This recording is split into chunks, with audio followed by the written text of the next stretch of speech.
organisateurs, que ce soit la commune ou la communauté française, enfin maintenant je veux dire la fédération à niveau, j'ai du mal, mais il y arrive tout doucement. Il y a deux options possibles.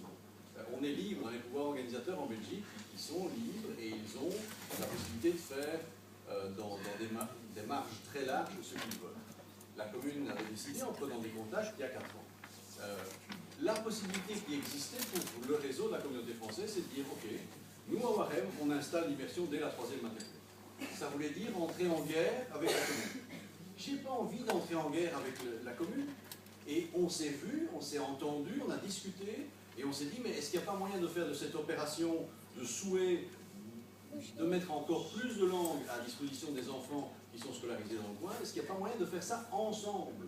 Est-ce qu'il n'y a pas moyen d'utiliser des locaux d'un côté, des capacités de l'autre, et de faire ça plutôt ensemble dans l'enseignement officiel?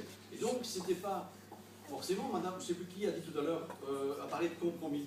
Forcément, à un moment donné, chacun se disait, je ne vous cache pas que la ministre Simonet, au départ, avait dit, on peut ouvrir l'immersion en 3e maternelle à l'Athénée de Warem, c'est mon pouvoir organisateur et je veux le faire. On lui a expliqué, tout le monde, qu'il y avait peut-être moyen de faire ça ensemble plutôt que de faire la guerre l'un contre l'autre. Et donc, les investissements vont peut-être être un peu différents ici, mais ils vont pouvoir être plutôt orientés vers la qualité de ce qui existe, l'amélioration, plutôt que de passer par des constructions. Quand je vois, moi, bêtement, l'évolution de la population sur Bettencourt, je pense que c'est l'institutrice en chef qui me disait tout à l'heure que, non, c'est Mme Léchine qui me disait ça, que l'école, elle était quasiment moribonde il y a 4 ou 5 ans, elle est en train de grandir à une vitesse pharaonique, mais oui, mais il faut les caser, et dans des bonnes conditions. Donc ça veut dire aussi des coûts, ça veut dire aussi faire des investissements lourds. Donc si on peut éviter de gaspiller de l'énergie et de gaspiller de l'argent public, et alors à ce moment-là, on est gagnant. Mais je peux comprendre votre sentiment. Mais ce que nous voulons faire, que ce soit la commune ou la communauté française ici, c'est de vous dire, on le fait de la manière la plus intelligente possible, c'est-à-dire ensemble, pour que les premiers concernés, c'est-à-dire les enfants, n'en souffrent pas, ou pas beaucoup, ou le moins possible. Mais le choc, il existe toujours. Mais la vie, c'est évidemment une succession de chocs. Ça, c'est... Tout est une question d'argent. Pardon ? Tout est une question d'argent.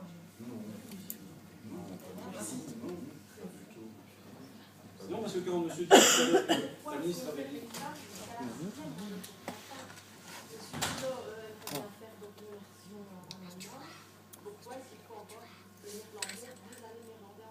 Parce que le néerlandais existe dans le secondaire. Et donc, l'idée, c'est d'avoir des racines. Mais nous, on a inscrit de la ici, on termine ici,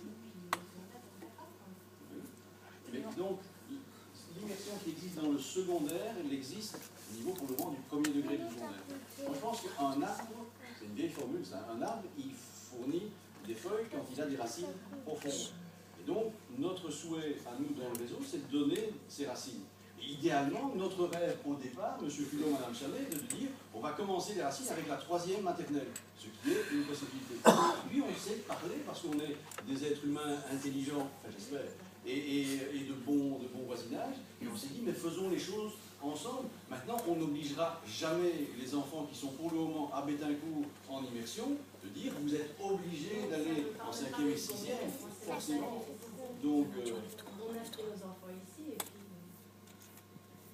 C'est vrai, je comprends. Mais le projet existe.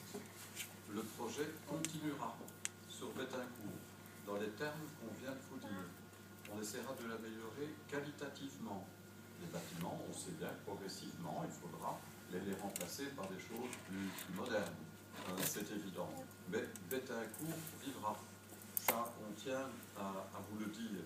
Et le reste se fera de la manière la plus normale. Je suis convaincu que les enfants, d'ailleurs, vont vivre ça d'une façon parfaitement harmonieuse. À condition que chacun y mette du sien. C'est évident. Mais on vient de vous l'expliquer, parce que nous avons décidé de ne pas entrer en concurrence et qu'il y avait une volonté... Mais il a déjà l'immersion en allemand. Pourquoi il faut Non, il n'a pas encore l'immersion en allemand. Mais comme on l'a dit, ça marche super bien, tant mieux. Madame, parce que je vais aussi vous répondre en tant que directeur d'école au niveau de l'Athénée Royal de Warren. Les parents qui confient leurs enfants depuis l'âge de 2 ans et demi jusqu'à 12 ans chez nous veulent être traités de la même manière que les autres parents qui peuvent bénéficier d'un enseignement d'immersion. Et donc, c'est pour ça qu'ils sont venus me trouver, monsieur le directeur, et vous, l'immersion, vous commencez quand? Et je leur ai dit, on attend le mois de mars, on est en train de réfléchir à la préfète. Je suis quelqu'un qui lutte contre l'injustice. À partir du moment où les élèves qui sortent de chez moi en 6e primaire francophone ne peuvent pas rentrer en première secondaire à Athénée Royal en immersion, c'est injuste. Et c'est une des raisons pour lesquelles je suis allé dire à la préfète, il faut que les parents qui confient les enfants chez nous à partir de 2 ans et demi puissent avoir les mêmes possibilités que, par exemple, l'enseignement communal à Bétancourt. C'est pour ça que le projet nous l'avions au départ. Pour être juste avec les parents de nos élèves. Maintenant, pour éviter une guerre, pour éviter des soucis entre les deux écoles d'enseignement officiel au niveau de la ville de Warren et d'Athénée, nous avons convenu d'un compromis. Et vous devez savoir aussi que j'ai 20 classes qui sont vides, chauffées par votre argent.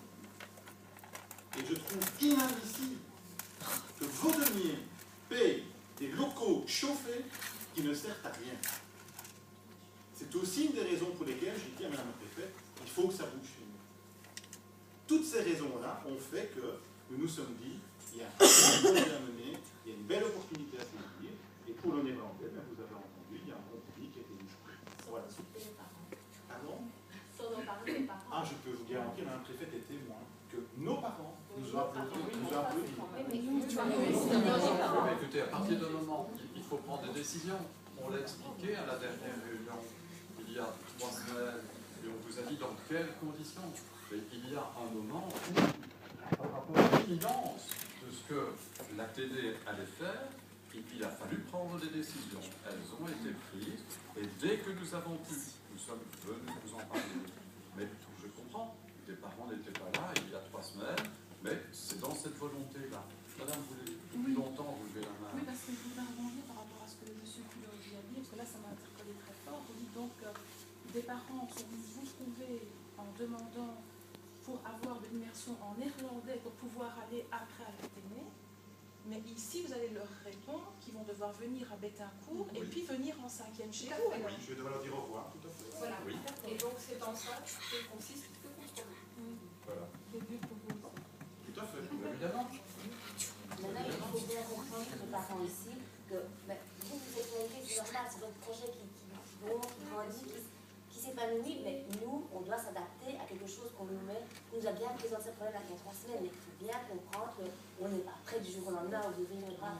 On entend ce que vous allez dire, oui, mais maintenant, vous avez 2 fois plus de travail par rapport à nos enfants, parce que nous, on aura 2 confiances.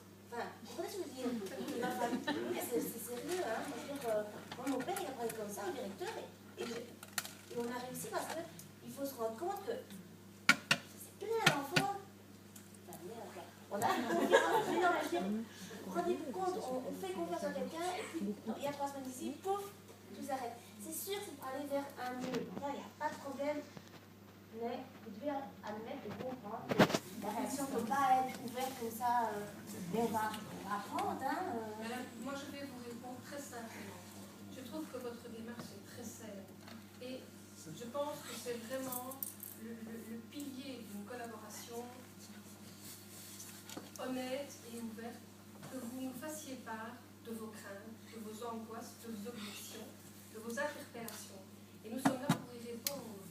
Et justement, on peut en discuter, et c'est ensemble, en tant qu'adultes responsables d'enfants, vos élèves, peut-être nos élèves, qu'on va pouvoir essayer de mettre quelque chose de positif au point. Parce que je pense que ce qui nous réunit aujourd'hui, ce sont les enfants et leur bien-être. Et c'est ça qui est important. Et nous serons suffisamment adultes pour passer au-delà de nos craintes de départ et essayer justement de tendre chacun la main à l'autre pour collaborer de manière positive. Voilà, nous, bien sûr, vous devez nous faire part. Vous avez été maman avant moi, donc... Tout à fait, de 4 enfants. Voilà. Monsieur. Bonjour à tous. D'un point de vue pratique, tout à fait bêtement pratique,